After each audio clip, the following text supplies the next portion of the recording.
Video ടീനേജേഴ്സിന്റെ പേരൻസിന് വേണ്ടിയിട്ടാണ്. നമ്മൾ ഒരു ടീനേജറിന്റെ പേരന്റ് ആകുമ്പോൾ ഓട്ടോമാറ്റിക്കലി നമുക്ക് കൂടുതൽ പുതിയ സ്ട്രെസ്സുകളും ടെൻഷനുകളും ഒക്കെ വന്നിട്ടുണ്ടാവും അവരെ കൺസേൺ ആയിട്ട്, അല്ലെ?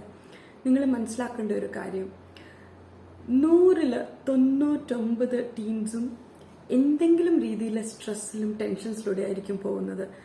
അവർ സ്കൂളിൽ ചിലപ്പോൾ അവർക്ക് ബോഡി ഷേമിംഗ് ആയിട്ടുണ്ടാവാം, അവരെ ആരെങ്കിലും ബുള്ളി ചെയ്തിട്ടുണ്ടാവും, ചിലപ്പോൾ ക്ലാസ്സിൽ ഒറ്റപ്പെടുത്തിയിട്ടുണ്ടാവും, ചിലപ്പം അവരെക്കുറിച്ച് എന്തെങ്കിലും ഗോസിപ്സ് പറഞ്ഞിട്ടുണ്ടാവും. ഇങ്ങനെ ഒരുപാട് പുറത്തെ സോഷ്യൽ ഇഷ്യൂസിലൂടെ ആയിരിക്കും നമ്മുടെ ടീൻസ് പോകുന്നത്. ബട്ട് അവർക്ക് തന്നെ അവർ അഡൽട്ടായി എന്നുള്ളൊരു ബോധ്യം കാരണം, അല്ലെങ്കിൽ അവർക്കൊരു തോന്നൽ കാരണം അവരൊരിക്കലും ഇതൊന്നും വന്ന് നമ്മളുമായിട്ട് ഡിസ്കസ് ചെയ്യത്തില്ല.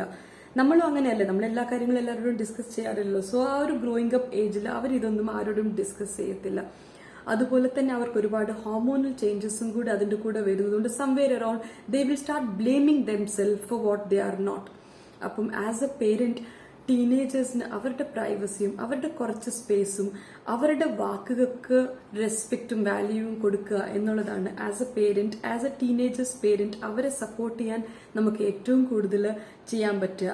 ആ ഒരു സമയത്ത് നമ്മൾ നമ്മുടെ വാശിയോ അല്ലെങ്കിൽ ഞാൻ പറയുന്നത് അനുസരിക്കുന്നില്ല എന്നുള്ള ഒരു ഇതിലപ്പുറം നമ്മൾ മനസ്സിലാക്കേണ്ടത് അവരിതുപോലെ പല സ്ട്രെസ്സിലൂടെയും പോകുന്നുണ്ട് എന്നുള്ള സത്യമാണ്.